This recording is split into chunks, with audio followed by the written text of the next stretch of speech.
ایک صحابی تھے حضرت جناب سیدنا خفاف بن ایما غفاری رضی اللہ تعالیٰ، انہوں نے بڑا کردار ادا کیا تھا میدان احد میں، انہوں نے اور ان کے صاحبزادے نے۔ تو ان کی بیٹی ایک دن حضرت عمر کے پاس آئی۔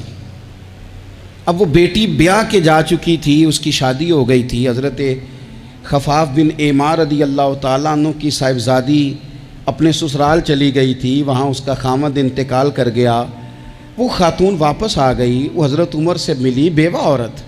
اس بیوہ خاتون نے آ کے یہاں تو میرے بھائی وہ فوجی بیچارے جن کی بیویاں، جن کو ایک تقریب میں تو خوب ایوارڈ دینے کے لیے بلایا جاتا ہے، میں نے یتیمی کا وقت گزارا ہے، مجھے پتہ ہے کہ 2-4 مہینے لوگ آ کے کہتے ہیں کوئی حکم ہوا تو 10 آ جائے، پھر جب 1 سال گزر جاتا ہے تو پھر لوگ کہتے ہیں 4 بھرا نے کام کیوں نہیں کر دے۔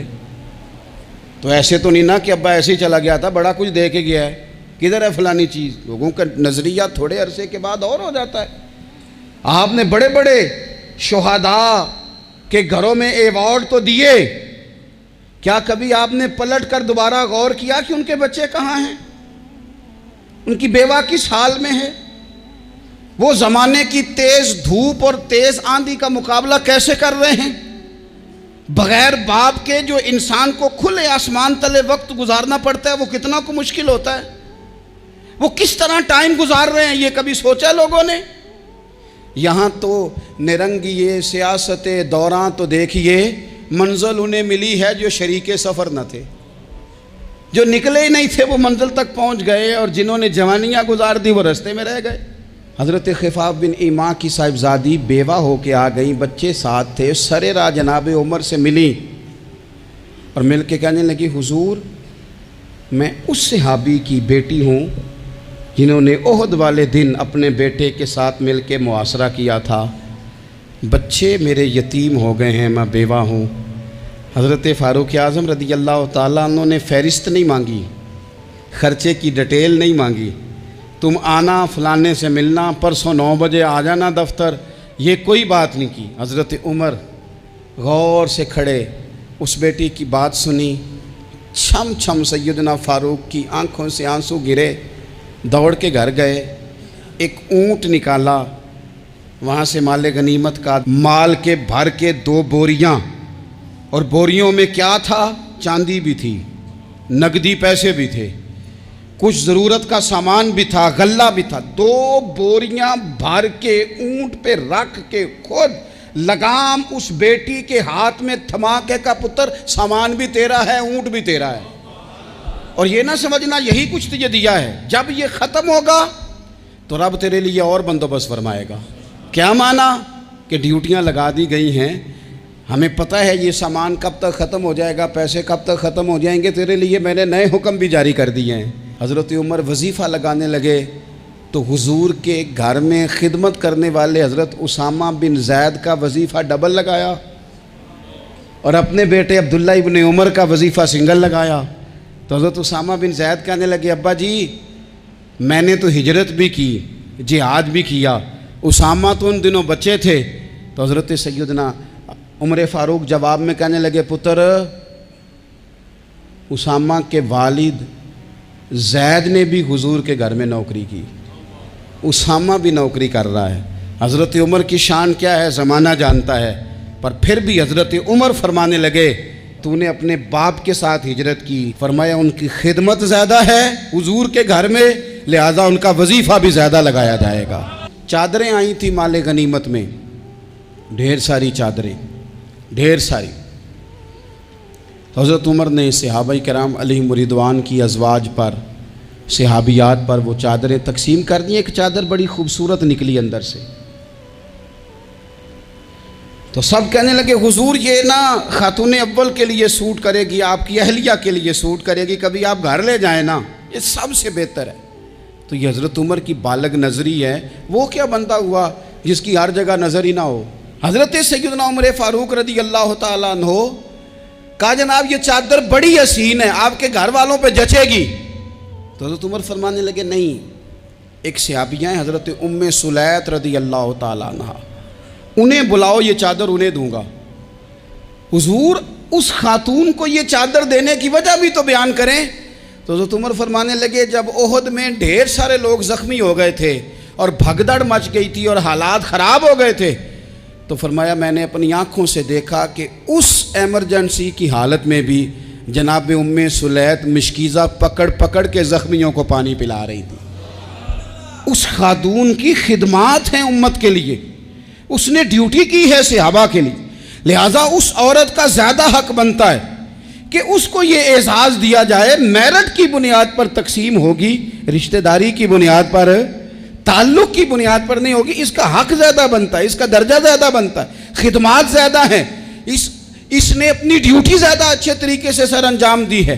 جب تک چیزیں آپ وسعت قلبی نہیں لاتے اپنی طبیعت میں، جب تک آپ گنجائش زیادہ پیدا نہیں کرتے، اتنی دیر تک حالات اس طرح کے نہیں ہوتے. پھر ایک اور مصیبت بن گئی ہے، وہ مصیبت ہے لیول کی. یہ کام میرے لیول کا نہیں.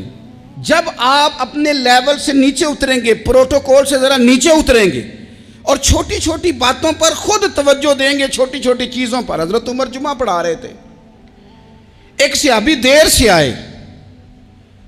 اب یہ نماز کا پوچھنا، جمعے کا پوچھنا، مطلب حکمران صاحب تو اوپر لیول کے ہیں، وہ تو پوچھیں گے کہ جناب میرے ساتھ تو آپ قومی سطح کا بندہ بٹھائیں، یہ والی باتیں. لیکن چھوٹے چھوٹے سوراخ پیدا ہوتے ہیں، پھر بند ٹوٹتے ہیں، حالات بگڑتے ہیں. قوموں کا اخلاق چھوٹی چھوٹی جگہوں پہ پہلے بگڑتا ہے. چھوٹی چھوٹی جگہوں پہ بچہ پہلے چھوٹی چوریاں کرتا ہے، خدا معاف فرمائے اگر اسے روکا نہ جائے، پھر وہ بڑی جگہوں پہ جا کے حالات خراب کرتا ہے.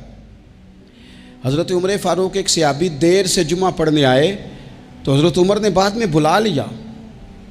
فرمایا تم اتنے سمجھدار آدمی ہو کہ اگر جمعے میں دیر سے آؤ گے تو باقی لوگوں کا کیا بنے گا؟ تو وہ صحابی آگے سے کہنے لگے مجھے پتا تھا آپ نے پوچھنا ہے، اور میں تو کہیں کام میں مصروف تھا امیر المومنین، میں تو دوڑا آیا ہوں، میں تو غسل بھی نہیں کر سکا، وضو کر کے مسجد میں آ گیا ہوں جمعہ پڑھنے. تو حضرت عمر فاروق ان کی بات سن کے خوش ہوئے، فرمانے لگے رب تیرا بھلا کرے، اس طرح کرنا، آئندہ جمعہ پڑھنے آنا تو غسل کر کے آنا. میرے نبی پاک نے غسل کرنے کا ارشاد فرمایا جمعے والے دن، غسل کر کے آنا.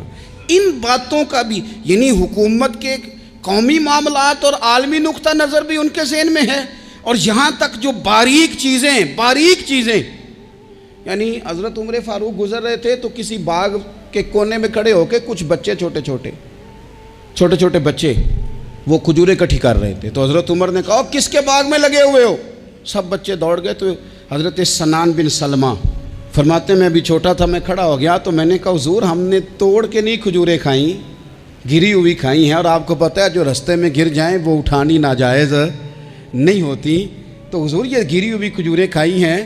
تو کہتے ہیں حضرت عمر فاروق بچے کی بات سن کے کہنے لگے رب تیرا بھلا کرے، تو نے صحیح بات کی طرف میری توجہ کرا دی ہے، اللہ تیرا بھلا کرے. اور پھر حضرت عمر رضی اللہ تعالیٰ عنہ اس چھوٹے سے بچے کے پاس کھڑے ہو گئے. کون؟ کس کے پاس؟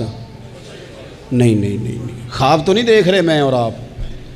حکمران وقت 22 لاکھ مربع میل کا حکمران بچے کے پاس کھڑے ہو گئے، چھوٹے بچے کے پاس. دکان پہ غریب آدمی چڑھ آئے نا، دکاندار صاحب اللہ ماشاءاللہ ان کا مزاج خراب ہو جاتا ہے. وہ تیسری چیز کہنا وہ والی دکھاؤ تو کہتے لینیاں تے لے تو جا، اور اگر تگڑا بندہ آ جائے تو کہتے ہیں جناب آپ اس طرح کریں نشاندہی کر دے، میں انشاءاللہ خرید کے لا کے پیش کر دوں گا. مزاج بدل جاتا ہے. غریبوں کے پاس، چھوٹوں کے پاس، عام آدمی کے پاس آپ جائیں. ہمارے حکمرانوں کا غریب آدمی سے گیپ بہت زیادہ ہے، پیروں کا غریب آدمی سے گیپ بہت زیادہ ہے، بڑے علماء کا عام آدمی سے گیپ زیادہ ہے، تاجروں کا عام آدمی سے گیپ زیادہ ہے، شیشے کے بڑے بڑے محلات میں سوسائٹیوں میں بسنے والوں کا غریبوں سے گیپ زیادہ ہے. اس لیے امیر غریب کی تفریق بڑھ گئی ہے، حالات اور طرح کے ہو گئے. بعض غربا امیروں سے نفرت کرنے لگ گئے. ہماری شادی بیاہ تقریبات افطاریاں ان میں ہم اپنے لیول کے لوگ بلاتے ہیں جن سے ہمیں کاروباری ضروریات وابستہ ہوتی ہیں. ہم نے اس طرح کا ماحول بنایا، اس کا نقصان یہ ہوا ہے کہ معاشرے میں کئی قسم کی سوچیں پنپنے لگی ہیں، وسوسے غالب آنے لگے. بعضوں کا تنگ آمد بجنگ آمد. جب غریبوں کے بچے زیادہ تنگ آتے ہیں پھر ہتھیار اٹھاتے ہیں، پھر قلم چھوڑ دیتے ہیں. سوچنے کی ضرورت ہے ملک میں کہ برائی جنم لیتی کہاں سے ہے. یہاں تک اتر کے حضرت عمر فاروق ان لوگوں سے پیار کرتے. اب وہ بچے نے بات سنا دی حضرت سنان بن سلمہ نے, تو جناب عمر فاروق سے بچے نے فٹافٹ ایک اور فرمائش بھی کر دی. کہنے لگا حضور میں نے کھجوریں زیادہ جمع کر لی ہیں, وہ میرے دوست سارے بھاگ گئے ہیں آپ کو دیکھ کے, اب میں جب جاؤں گا نا تو کھجوریں میرے حصے کی ہیں, ہوں میں غریب بچہ, ماڑے گھر سے تعلق ہے, وہ میری کھجوریں چھین لیں گے. حضرت عمر کے ساتھ سپاہی بھی تھے, سارا کچھ بھی تھا. حضرت عمر نے بچے کا بازو پکڑا, فرمایا چل میں تجھے تیرے گھر چھوڑ کے آتا ہوں. حضرت عمر اس غریب کے دروازے پہ دستک دے کے کہا تیرا پتر تھا, پکڑ کے اس لیے لایا ہوں کوئی امیر زادہ اس غریب کے بچے کو تنگ نہ کر سکے, اللہ کوئی ایک بھیجنا. حضرت فاروق اعظم کا ماننے والا جو غریب کے بچے کا بازو تھامے اور اسے کہے کہ کوئی امیر زادہ اس پر ظلم نہیں کرے گا, کوئی اسے تھپڑ نہیں مارے گا, کوئی اس کے حصے کے نمبر نہیں لے گا, کوئی اس کی جگہ رشوت دے کے نوکری پہ نہیں بیٹھ جائے گا, کوئی اس کی جگہ پیسے دے کے آگے نہیں بڑھ جائے گا. کوئی آئے نا جو اشک شوئی کرے, جو آنسو پونچھے لوگوں کے. لیکن یہاں تو منزل انہیں ملی ہے جو شریک سفر نہ تھے. میرے عزیزو, اس نہج پر دین نے ہمیں اسباق پڑھائے. اس نہج پر حضرت عمر چھوٹی چیزوں کا, مسجد نبوی شریف میں آپ نے دیکھا دو لوگ اونچی آواز میں بات کر رہے ہیں, تو حضرت عمر نے فرمایا انہیں بلا کے لاؤ. بلا کے لایا, فرمایا تمہیں پتہ نہیں یہ حضور کی مسجد ہے؟ لا ترفعوا اصواتکم فوق صوت النبی, اے پائے نظر ہوش میں آ, یہ کوہ نبی ہے, آنکھوں سے بھی چلنا یہاں بے ادبی ہے. پتہ نہیں وہاں سارے نعرے ہی غلط ہیں, کسی کے مرد آباد کا نعرہ ہو تو وہ بھی غلط, اور کسی کے زندہ آباد کا نعرہ ہو تو وہ بھی غلط. وہاں ایک کی نعرہ صرف اچھا لگتا ہے, وہ کیا ہے؟ یا رسول اللہ انظر حالنا, یا حبیب اللہ اسما. وہاں ایک کی نعرہ اچھا لگتا ہے کہ سونے آ گئے ہیں نظر کرم ہو جائے, یا رسول اللہ پہنچ گئے ہیں روزے دے دوالے نے غلامہ دیاں ٹولیاں, او ویکھو ایک پہ سن دے کروڑاں دیاں بولیاں. وہاں یہی نعرہ اچھا لگتا ہے, لب واہ ہیں, آنکھیں بند ہیں, پھیلی ہیں جھولیاں. کتنی مزے کی بھیک تیرے پاک در کی ہے. اور قربان جاؤں اپنے امام پر, اس قلم پہ واری جس سے وہ لکھا کرتے تھے. کہنے لگے کعبے کا نام تک نہ لیا, طیبہ ہی کہا. پوچھا جو تھا کسی نے کہ عظیمت کدھر کی ہے, ان کے طفیل حج بھی خدا نے کرا دیے, ورنہ اصل مراد حاضری تو اس پاک در کی ہے. تو حضرت فاروق اعظم رضی اللہ تعالیٰ انہوں نے نا ان دو لوگوں کو بلایا اور بلا کر کے فرمانے لگے کہاں کے رہنے والے ہو, کہاں سے آئے ہو؟ انہوں نے کہا جی ہم طائف کے رہنے والے ہیں. فرمایا تمہیں پتہ نہیں یہ نبی پاک کا روزہ ہے, حضور کی مسجد ہے, یہاں آواز اونچی نہیں کرتے, تمہیں خبر نہیں؟ اور پھر حضرت عمر فرمانے لگے اگر تم مدینے کے رہنے والے ہوتے تو میں تمہیں کوڑے مارتا, میں تمہیں سزا دیتا. تمہیں پتہ نہیں کہ کس طرح کا مزاج اور ماحول ہونا چاہیے. تو حضرت فاروق اعظم رضی اللہ تعالیٰ عنہ کی جو خدمات ہیں, آپ تو بازاروں میں جب جاتے تھے نا تو فرماتے تھے ہمارے بازار میں صرف وہ بندہ آ کے کام کرے جو دین کا علم جانتا ہے, جسے تجارت کے اصول پتہ ہیں وہ آئے, دوسرے کو بیٹھنے نہیں دیتے تھے. اپنے مزاج کے لحاظ سے, اپنی طبیعت کے لحاظ سے مخلوق کے لیے دلوں میں نرمی رکھتے تھے, مزاج میں نرمی. ایک بات آپ نے کئی دفعہ سنی ہوگی, میرا بڑا دل کرتا ہے پھر سے اس کو دہراؤں. میں نے اسے سینکڑوں بار پڑھا ہے. جب طبیعت پوری بے چین ہوتی ہے اور اپنی ذمہ داریوں کا احساس کرنے کو دل کرتا ہے نا, تو پھر خیال آتا ہے کہ ہم بھی پڑھیں ذرا ان چیزوں کو. بار بار پڑھتا ہوں تاکہ احساس ذمہ داری پیدا ہو. آپ کے غلام اسلم فرماتے ہیں رات کو میں اور جناب عمر نکلے تھے, تو ایک مکان میں ہم نے دیکھا کہ ایک عورت نے نا, اس کے بچے بار بار شور کر رہے ہیں اور وہ کچھ پکا رہی ہے, آواز آ رہی ہے. تو حضرت عمر نے دروازے پہ دستک دی. کون ہے دروازے پہ؟ کہا میں ایک غلام ہوں. حضرت عمر کہتے ہیں غلام ہوں. بہن کیا مسئلہ ہے, بچے کیوں رو رہے ہیں؟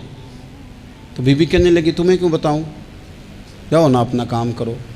حضرت عمر نے اصرار کیا تو تلخ لہجے میں جس سے غصہ نہیں کر جاتے حکمران، councillor, chairman, M P M N A, ناراض نہیں ہو جاتے؟ اس تلخ لہجے میں بی بی کہنے لگی دعا کرو اللہ میرے اور عمر کے درمیان قیامت میں فیصلہ کرے۔ کیسا حکمران ہے کہ اس کی حکومت میں میرے بچے بھوکے سوتے ہیں؟ یہ میں نے پانی میں روڑے ڈال کے چڑھائے ہیں، لیکن یہ پیٹ کی بھوک یہ بڑی ڈاڈی ہوتی ہے، یہ نیند بھی نہیں آنے دیتی۔ خیال تھا رو دو کے سو جائیں گے، پر سو بھی نہیں رہے۔ حضرت فاروق اعظم دوڑے گئے، گھر سے سامان، اناج، غلہ کندھے پہ رکھا۔ خادم کہتے ہیں میں نے کہا کہ مجھے دے دیں، فرمانے لگے چل تو وعدہ کرنا قیامت میں بھی میرے بوجھ اٹھائے گا۔ کہ حضور نہیں، وہ تو میرے بس کی بات نہیں۔ فرمایا پھر مجھے کرنے دے۔ دوڑے آئے، اس خاتون کے دروازے پر لا کے وہ چیزیں رکھیں۔ کہا بہن اگر تو پردہ کر لے تو یہ غلام نہ آج کھانا پکا دے تیرے بچوں۔